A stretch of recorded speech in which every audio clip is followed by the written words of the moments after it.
ఆసారాం బాపూజీ వీడొక వెధవ. అందుకే కోర్టు రెండవసారి యావజ్జీవ కారాగార శిక్ష విధించింది.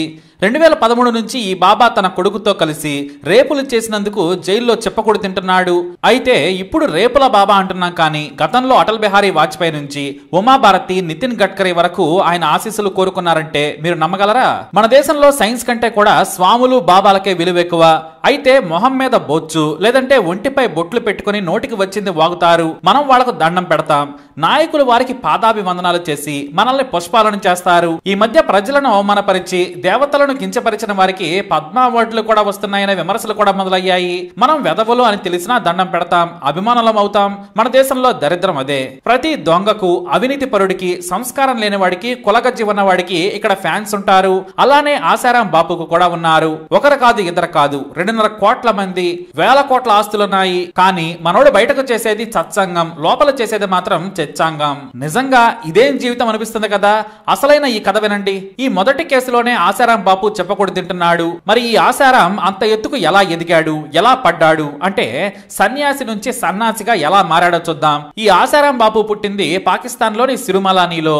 ఇది సింధులో ఉంది. 1941లో అక్కడే పుట్టి అక్కడే పెరిగాడు. విభజన తర్వాత ఇతని కుటుంబం గుజరాత్ వచ్చి స్థిరపడింది. ఈ ఆసారాం అసలు పేరు అస్మల్ దౌమాల్. మనోడికి చదువు రాలేదు. 3 వరకు నిక్కి నీలిగి చదివాడు. దీంతో మొదట తండ్రి ఒత్తిడి చేయడంతో సైకిల్ రిపేరింగ్ షాప్ పెట్టుకున్నాడు. ఆ రోజుల్లో సైకిల్ కూడా లగ్జరీయే కావడంతో వ్యాపారం గిట్టుబాటు కాలేదు. దీంతో టీఎంఈ సక్సెస్ అయ్యాడు. గుజరాత్ లో టీఎంఈ పాపులర్ అయిన మొదటి వ్యక్తి ఆసారాం అని నెటిజన్లు జోకులు కూడా వేస్తారు. అయితే తనకు 16 ఏళ్ళు వచ్చేసరికి స్పిరిచువాలిటీ పేరుతో ఇంట్లో నుంచి వెళ్లిపోయాడు. ఎటు వెళ్లాడో, ఎవరి దగ్గరకు వెళ్లాడో చెప్పలేదు. మళ్ళీ 3-4 ఏళ్ల తర్వాత ఇంటికొచ్చాడు. దీంతో పనికి రాకుండా గాలికి తిరుగుతున్నాడని ఆసారాం తండ్రి పెళ్లి చేస్తే తెక్క కుదురుతుంది అనుకున్నాడు.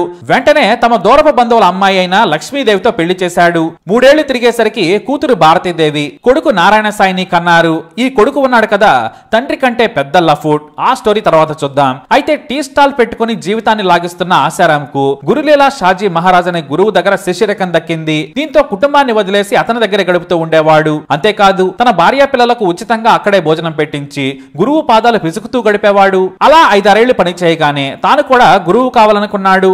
ఎన్నాళ్ళిలా ఒకరి కాళ్ళు పిసుకుతాం, తన గురువు మాదిరిగానే సోది నేను కూడా చెప్పగలను, ఎన్ని బోకు డైలాగులైనా చెప్పి జనాలకు చెవిలో పూలు పెట్టగల టాలెంట్ ఉంది, ఎందుకు ఇలా ఒకరి దగ్గర పడి ఉండటం అనుకున్నాడు. అయితే తనకు తాను బయటకు రావాలనుకున్నా కూడా జనం నమ్ముతారా అనే టెన్షన్ ఆసారాంలో మొదలైంది. దీంతో గురువుకు కావలసినవన్నీ కూడా చేసి పెట్టి అతనిని బాగా నమ్మించి అతని దగ్గరకు వచ్చే వేలాది మంది భక్తుల ముందు ఆసారాం అనే పేరు పెట్టి తన శిష్యుడిగా ప్రకటించాడు.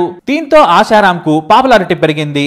ఆ తర్వాత అంటే 1974లో సబర్మతి నది పక్కన మోతేరా గ్రామ శివారులో ఓ చిన్న గుడిసేశాడు. అంతేకాదు తనతో పాటు పాత గురువు ఆశ్రమం దగ్గర పనిచేసిన 5గురిని వెంట పెట్టుకుని ఆశ్రమం మొదలు పెట్టాడు. అక్కడతో ఆగాడా? లేదు. సంత్ ఆశ్రమ్ ఆసారాం బాపూజీ అనే పేరు పెట్టి జనాలను దీవించడం మొదలు పెట్టాడు. ఇక ఆ ఆశ్రమాన్ని శుభ్రం చేయటం, అలాగే గురువుతో పాటు అతని దగ్గర పనిచేసే వారికి వండి పెట్టడం అతని భార్య లక్ష్మీదేవి పని. పిల్లలేమో స్కూల్ కి వెళ్లేవారు. ఈ వ్యాపారంలో మొదట 5గురు నుంచి మరో 10 మంది ఫాలోవర్స్ పెరిగారు. అయితే మొదట దేవుడి గురించి కీర్తనలు పాడుతూ మంచి కథలు, దేవుడి మార్గం గురించి చెబుతూ మంచి పేరు తెచ్చుకున్నాడు. అందరిని నమ్మించాడు. నమ్మితేనా కదా మోసం చేసేది. మనోడి వ్యవహారం చుట్టుపక్కల తెలిసిపోయింది. ఇక ఉద్యోగం నుంచి పెళ్లి వరకు, దేవుడి నుంచి దయ్యం వరకు దేని గురించైనా సరే ఈయన ఇట్టే పూజ చేసి ఆశీర్వదించేస్తాడు. ఇక కన్యలు, అందమైన యువతలు తన దగ్గరకు వస్తే రాత్రి సమయంలో ఆశీర్వదిస్తాడన్నమాట. ఇలా బయట ప్రపంచానికి బాబాగా, లోపల బేవర్స్ బాబాగా పనులు చేస్తూ కోట్ల ఆస్తులు సంపాదించాడు. వేల ఎకరాల భూములను కొల్లగొట్టి కబ్జా చేశాడు. ఉత్తరాది నుంచి దక్షిణ భారతదేశంలోని కేరళ, తమిళనాడులో కూడా మనోడు ఆశ్రమాలను పెట్టాడు. మొత్తం 400 వరకు ఉన్నాయంటే నమ్మగలరా? వీటిలో సూరత్ ఆశ్రమం పెద్దది. జోధ్పూర్ లో తండ్రి ఆసారాం, సూరత్ లో కొడుకు సాయి కలిసి వ్యభిచార పూజలు చేస్తారు. అంతెందుకు, ఫారినర్స్ వచ్చినా సరే వారిని నగ్నంగా తన మీద కూర్చోబెట్టుకుని దీవిస్తాడు ఆసారాం బాపు. ఇదేమిటంటే అదంతేనంటాడు. కానీ ఇవన్నీ 2013 వరకు బయటపడలేదు. అప్పటికే కేంద్ర మంత్రులు, ఎంపీలు, ఎమ్మెల్యేలు, గుజరాత్ ముఖ్యమంత్రులు మనోడి దగ్గర ఆశీర్వాదం తీసుకున్నారు. బీజేపీ నుంచి కాంగ్రెస్ వరకు ఎంతో మంది సీఎంలు ఉచితంగా భూములను వీడి ఆశ్రమానికి రాసిచ్చారు. లోపల జరిగే హత్యలు, అత్యాచారాల గురించి గుజరాత్ లో పుకార్లు వచ్చిన ఏ నాయకుడు కూడా ఆసారాంను టచ్ చేసే ధైర్యమే లేదు. కానీ మరి పాపం ఏదో రోజు బయటపడుతుంది కదా. ఓ 16 ఏళ్ల బాలిక రూపంలో అది పండింది. అది కూడా ఆ నీచుడు చేసిన పాపానికే. ఎందుకంటే ఇతనికి ఒక కీప్ ఉంది. ఆమె పేరు శిల్పి. ఈ ఆసారాంకు మొదట దగ్గరి లవర్. ఆ తర్వాత ఈమె సేవలు నచ్చి ఒక గురుకులానికి హెడ్ చేశాడు. ఇక ఇతని ట్రస్ట్ ఏటా కోట్లాది విరాళాలను సేకరిస్తుంది. ఆ డబ్బుతో 41 గురుకులాలను నడుపుతోంది. అలాంటి వాటిలో ముఖ్యమైన గురుకులం ఈ పాకీజా శిల్పి చేతిలో ఉంది. అది మధ్యప్రదేశ్ లోని చింద్వారాలోని సెయింట్ శ్రీ ఆసారాం గురుకుల్. ఇక్కడ పేద పిల్లలకు 1 నుంచి 12వ తరగతి వరకు చదువును ఉచితంగా చెబుతారు. అయితే ఈ శిల్పికి గురుకులాన్ని నడపడమే బాధ్యత కాదు. ఆమె చేయాల్సిన పని అందమైన కన్యలను ఆసారాం దగ్గరకు లేదా అతని కొడుకు దగ్గరకు పంపాలి. వారు కన్యత్వాన్ని ఎంజాయ్ చేస్తారన్నమాట.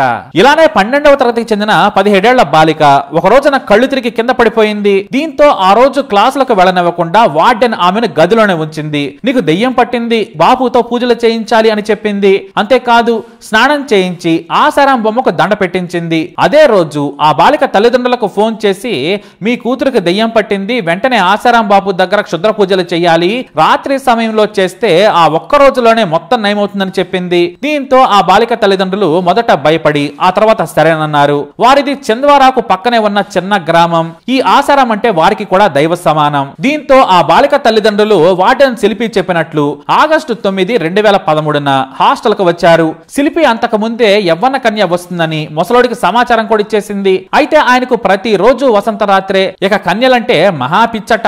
ఈ విషయంలో శిల్పి అతనికి చాలా సాయం చేస్తుంది. అంటే బ్రోకర్ అన్నమాట. బాపూజీ షాజహాన్పూర్ లో ఉన్నాడని చెప్పడంతో మొదట అక్కడికి వెళ్లారు. కానీ లోకల్ గా తప్పుడు వ్యవహారం చేయడం ఎందుకని ఆగస్టు 12, 2013న ఢిల్లీకి పంపించారు. కానీ అక్కడ వారిని కలవకుండానే బాపు వెళ్లిపోయాడు. దీంతో శిల్పి వారిని జోధ్పూర్ కి వెళ్ళమని చెప్పింది.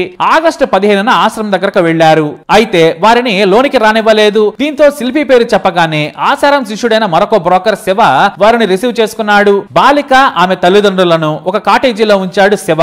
రాత్రి సమయంలో ముగ్గురికి భోజనాలు పంపించారు. వారు భోజనం చేయగానే బాలిక తండ్రిని అక్కడే ఉండమని చెప్పి తల్లిని బాలికను శివ పిలిచాడు. వారిని ఆశ్రమంలోని ఆసారం కాటేజీకి తీసుకెళ్లాడు. అక్కడ కింద బాలిక తల్లి కూర్చున్నారు. వారి గురించి తెలుసుకొని 4 ఏవో తుంపిర్ల మంత్రాలు చదివి బొట్టు పెట్టాడు. నువ్వు ఎక్కడే ఉండమని బాలిక తల్లికి చెప్పి బాలికను లోపలికి తీసుకెళ్లాడు. ఆ కాటేజీ వెనక డోర్ నుంచి మరో కాటేజీలోకి తీసుకెళ్లాడు. ఇక బాలిక తల్లిని వెళ్లి మీ కాటేజీలో పడుకోండి, పూజలు కాగానే మేము తీసుకొస్తాం, మీ పాపకు పట్టిన దయ్యం వదిలిపోవడం ఖాయమన్నారు శిష్యులు.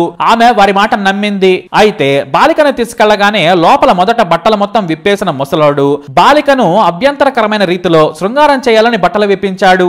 ఆమె ఏడుస్తూ బయటకు పారిపోబోతే చంప మీద కొట్టాడు. దీంతో భయంతో వణికిపోయింది. బయటకు వెళితే చంపేస్తాను, నువ్వే కాదు మీ అమ్మా నాన్న కూడా చేస్తారు, నీకు దెయ్యం ఎలా వదులుతుంది, ఇలా చేస్తేనే కదా అని చెప్పాడు. ఆమె నోరు మూసేసి ఆమెపై పలుమార్లు అత్యాచారం చేశాడు. అంతేకాదు తనకు నచ్చినట్టుగా శృంగారం చేయించుకున్నాడు. ఇక ఉదయం 4 గంటలకు ఆ బాలికకు స్నానం చేయించి జ్యూస్ తాగించాడు. అయితే బాలిక తల్లిదండ్రులను కాటేజీ నుంచి పంపించారు శిష్యులు. మీ పాపను డైరెక్ట్ గా గురుకులానికి పంపుతామని చెప్పారు. కొంత ప్రసాదం చేతిలో పెట్టి తినమన్నారు. కళ్ళకద్దుకొని వాళ్లు కూడా బాబాకు దండం పెట్టి తిని వెళ్లిపోయారు. ఆ మరునాడు రాత్రి సమయానికి కారులో బాలికను గురుకులంలో చేర్పించారు. అంతేకాదు అహ్మదాబాద్ వెళ్లేందుకు సిద్ధంగా ఉండాలని శిల్పి మరోసారి బెదిరించింది. అయితే బాలిక తనపై జరిగిన అత్యాచారంపై తల్లడిల్లిపోయింది. స్కూల్లో చెప్పకుండా తన తల్లిదండ్రుల దగ్గరకు చేరుకుని విషయం చెప్పింది. బయటకు చెబితే తమ మనుషులు చంపేస్తారని బెదిరించారని కూడా చెప్పి బోరుమంది. దీంతో దేవుడిలా భావించిన ఆసారాం ఎంత పెద్ద వెధవాని షాక్ అయిపోయారు. ఆ తర్వాత ధైర్యం తెచ్చుకొని బాలికను ఆమె తండ్రి పోలీస్ స్టేషన్ కి తీసుకెళ్లి ఫిర్యాదు చేశాడు. దీంతో దమ్మున్న ఎస్ఐ ఈ కేసును సీరియస్ గా విచారణ చేసి ఉన్నతాధికారులకు ఫిర్యాదు చేశాడు. అంతేకాదు జోధ్పూర్ లో అప్పటికే ఆసారాం మీద ఎన్నో ఫోన్ కాల్స్ లో ఫిర్యాదులు వచ్చాయి. కానీ ఎవ్వరూ కూడా ధైర్యంగా వచ్చి ఫిర్యాదు చేయలేదు. ఫోన్ చేసి మాత్రం ఆశ్రమంలో జరుగుతున్న అత్యాచారాలు, హత్యల గురించి చెప్పేవారు. ఈసారి బాలిక తండ్రి హీరోలా రావడంతో వెంటనే ఉన్నతాధికారులు అహ్మదాబాద్ లో అరెస్టు చేసి జోధ్పూర్ జైల్లో పడేశారు. ఈ ఫిర్యాదు రాగానే మరో యువతి తనను 2003 నుంచి 2006 వరకు కొన్ని వందల సార్లు బెదిరించి అత్యాచారం చేశాడని పోలీసులకు ఫిర్యాదు చేసింది. అంతేకాదు తనను చూడ్డానికి వచ్చిన తన అక్కను కూడా ఒక రాత్రి అత్యాచారం చేసి ఆసారం కొడుకు సాయి బెదిరించాడని కేసు పెట్టింది. దీంతో కొడుకును కూడా అరెస్టు చేసి జైల్లో వేశారు. మొదట కేసులో 2018లో యావజ్జీవ జైలు శిక్ష విధించారు. విధించింది జోధ్పూర్ న్యాయస్థానం. అతని కొడుకుకు కూడా శిక్ష పడింది. అయితే బాలిక సోదరుడిపై గుర్తు తెలియని దుండగులు విచక్షణారహితంగా దాడి చేసి హత్యాయత్నం చేశారు. అంతేకాదు ఆ తర్వాత ఇద్దరు సాక్షులు అనుమానాస్పద స్థితిలో మరణించారు.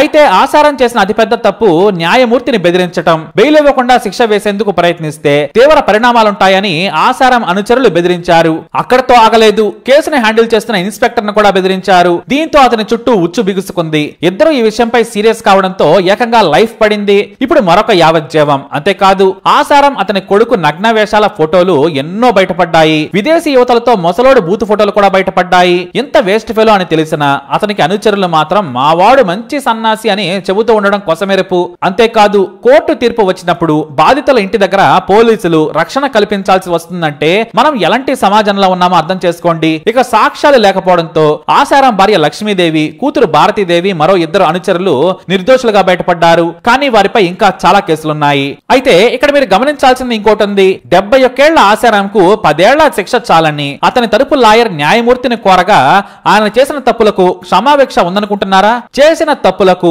వృద్ధాప్యానికి సంబంధం లేదు. చట్ట ప్రకారం శిక్ష అనుభవించాల్సిందేనని ఘాటుగా వ్యాఖ్యానించారు న్యాయమూర్తి. మరి ఇప్పుడు చెప్పండి ఆసారాం బాపు గురించి మీ అమూల్యమైన అభిప్రాయాన్ని కమెంట్ ద్వారా తెలియజేయండి. అలాగే వీడియోని లైక్ చేయండి, తప్పకుండా షేర్ చేయండి.